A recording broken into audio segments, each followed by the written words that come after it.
Hello, World Wide Web. Welcome back to the Hanging With Web show right here on HWWS Web TV. I'm GW Pomichter. Thank you. You logged on, you tuned in, you scrolled on your device, however that works. You clicked on your watch. You clicked a link on your computer. Yes, a computer. It's a big version of your phone. Yes, you did that, and you're here, and we're here, and we thank you for that. We are hanging out at Authors for Authors Writers Conference this weekend, and we're meeting some fantastic creative writers, catching up with some old friends, and right now we are going to hang out a little bit with BonSue Brandvik, the author of The Spirits of the Belleview Biltmore series. It's just, there's 3 of them, see? So that by definition is a series. Well, if they're one after the other. If not, then maybe they're not. But you get the idea. So, Bon, thanks for hanging out with us. Thank you for coming over and visiting with us a little bit. So what is happening over behind the camera? Things are going on, and I don't know what they are. So let's talk a little bit about this series. We'll kind of just dive in. All right. This is a lot of work right here, by the way. So let's start at the beginning here. This is Pearly Pearls. Pearls. I'm sorry. Yeah. I'm looking at it sideways. That's okay. Okay, Pearls. Let's talk about Pearls. All right. Well, the whole series, and to your point, is one right after another. No, they're not. This is what we call a loosely based series. Okay. And so each story could be read separately. You don't have to read all the stories. If you do, this is book 1, book 2, and book 3. And I'm currently writing the final book, which is book 4. But on a loosely based series, there's only one character, one spirit, that goes between all the books and the location of the Belleview Biltmore Hotel. That is awesome. So so let's talk about Pearls. Give us the book blurb. What's going on here? This is one where the protagonist checks into the Belleview Biltmore Hotel, and she's got big problems going on in her world. She's got an ex-husband who is an ex because he was cheating on her, but he's also her business partner, and she just found out he's cheating on her in a business. But she has to go to Belleair, Florida, and stay in the hotel while she's wrapping up her mother's estate. And when she goes to sleep, spirits from the Victorian era start invading her dreams. And by learning some memories from the past, she learns lessons from her elders in a whole new way. That is awesome. And they transcend time and allow her to fix what's going on in her life today. That's So fantastic. then with each book, somebody new checks into the hotel. So in this book, she's checking into the hotel for a completely different reason. Her grandmother lives down there, and and she has a whole different set of problems where her young son died in a car accident while she was driving, and she's been trying to deal with that. So the spirits in this one take you back to Prohibition, where you see the lady in the water. Oh yes, I love that. Down And the bottom so and then in the Prohibition era, and of course the lessons are all different, the story is all different, but we learn that. And then in this one, the hotel was occupied by thousands of soldiers who were training to be Air Force pilots during World War II. Wow. So this one takes you back to World War II when it's all soldiers at the hotel. Wow. So, and then the one that I'm currently writing will take you back to when the hotel was being built in the middle of nowhere, where they had no tools. They had 300 men, and to build the hotel in the middle of jungle, really, in Florida. Well, okay, well, let's kind of look at this universe a little bit. Let's go into those quiet corners of your mind where you keep this stuff. And what inspired you about these types of stories? What were the things? Because I mean, I'm getting a lot here. This is you said it up front in your first book description, which I think is wonderful. That is, when we think about the idea of sort of the haunted location and interacting, whether it be in our dreams or interacting in some way with the ghosts of yesterday, it's a new way of learning from our elders, and I think that's awesome. The idea of looking back at the eras and the periods and the people all throughout the history of a location that have lessons to teach us about our own lives. Exactly. Well, I've always found that the really important lessons, the matters of the heart and integrity and all that, those all transcend time. And it's like, sort of like, if just one generation would learn. Well, and a lot of times it seems like that And we do learn over and over again. Yes, we do. You know, very cyclically, because the lessons that our great-grandparents learned, and then our grandparents learned, and our parents learned, no matter how hard we try to pass those Right. on to our kids, there's a stubborn streak in the human animal Yeah. that just says, I got to learn for myself.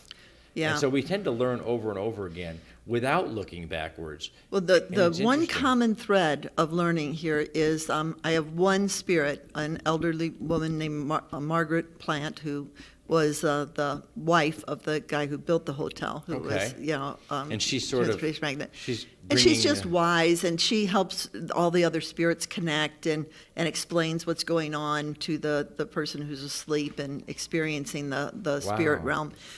But her main thing is an intelligent woman with allies can accomplish anything. I love it. And, you know, and she had that back in the Victorian era. And so for her, obviously, you know, she had no rights. You know, you're even if you were a wealthy person, your husband dies and you're at the mercy of your male relatives. Yes. You know, and all that. So, but she learned how to secure her thing, because she says what they can't take away is your personal assets. Yeah. So she became an ardent admirer of the arts and fine jewelry. Oh. And so she see. said, that way I will be fine no matter what. Yeah. And, you know, and so she had those lessons to teach. And in this book, it goes more into learning that life and death are not so black and white as they might first appear. And neither is love and marriage. I like You that. know, so Yeah. those are the lessons she has to learn. And back here, this woman is actually checked into the hotel because she's planning to rob an art exhibit that's going to be going on in there. And the soldiers will teach her that that redemption is a hard thing to earn. And so Wow. no matter what the even death or Circumstance, yeah. anything is not worth it, because redemption is so difficult to earn. Wow. So- That's fantastic. And they're great life lessons that, again, like you said, if we could only learn them collectively as a generation, we probably Right. wouldn't have to relearn We wouldn't them so have often. nearly all the problems we have. Yeah. But each one is a story, and so you get actually each story has two stories in it. Every book Okay. has two stories. One is in the present or near present. It's around 2015 is Okay. the present of Yep. the series. And the reason for that is that most of the hotel was demolished. They saved about 4.4% of it and made it into a little inn. But the original structure, the Hotel Belleview Biltmore, was the largest wooden structure in the whole United States. Wow. And it was 820,000 square feet, plus a full basement filled with tunnels and all that kind of stuff. Oh, wow. So it had a huge impact on the area. And so all the history that you learn from the different things are all accurate, you know, Wow, other than that's the fantastic. characters. What was the most fun part of putting these stories together for you? Well, I am one of those people. I love using my imagination to tie us together and show us that we're not so different from people in the past. We're not so different than the people sitting with us. We're just not so different as we may think we are. I was going to say that it's remarkable, as much as the trappings of society change from generation to generation, the human being doesn't. Right. And whether we're learning to use an iPhone or a hammer, Right. you know, the way we learn, the way we act, the way we respond to one another, has been for time eternal. Yes. These lessons, again, generation after generation, we have to learn them.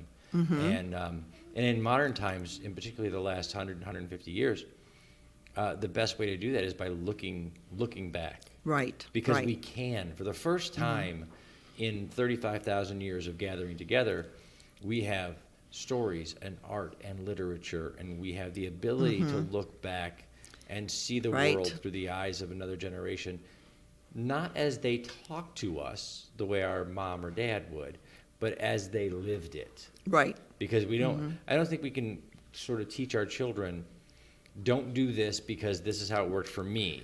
Right. But if they could look in a window and see it Yeah. when it happened to you, they'd actually get the lesson. Yeah, and that's the whole thing, is that we can lose things that are very important, and we lose sight of what is important. For instance, you know, we might feel our house is important, and maybe the pictures in it, and maybe they are, But if that house burns down, you haven't lost your life. You haven't lost your memories. You haven't lost all that. And so that's where I stress is like focus on what you can take with you. And in my series, what you can take with you is your memories.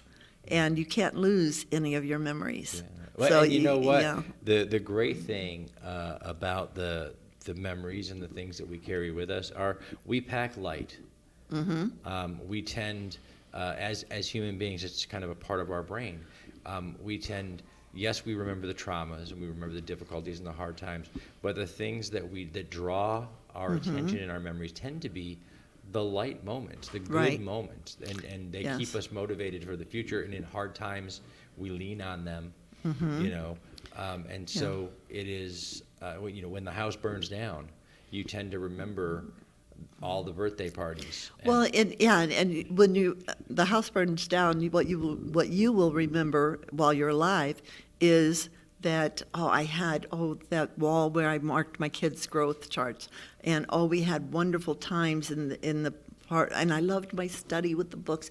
You were going to remember all those things, but in my books, when you die, you also remember that the pipes leaked. And that Yes. it's all there. The You good can't old forget days anything. weren't always all good. Right, exactly. And that's an important thing to carry with us. Right. And I think it's incredibly poignant in today's world. We tend to do a lot of looking back nostalgically at things. Right. And we tend to say, gee, what about the days when this? Right. But, it's great to think back to the days when every house had a white picket fence.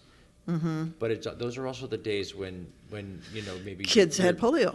Kids Yeah, had polio, and- and yeah. it was okay for dad to smack mom around. And it Yep, was, yeah. these were things that they came with Right. the white picket fence. And while Yeah. we remember the fence fondly, or we remember the front yard fondly, or the neighbors, Right.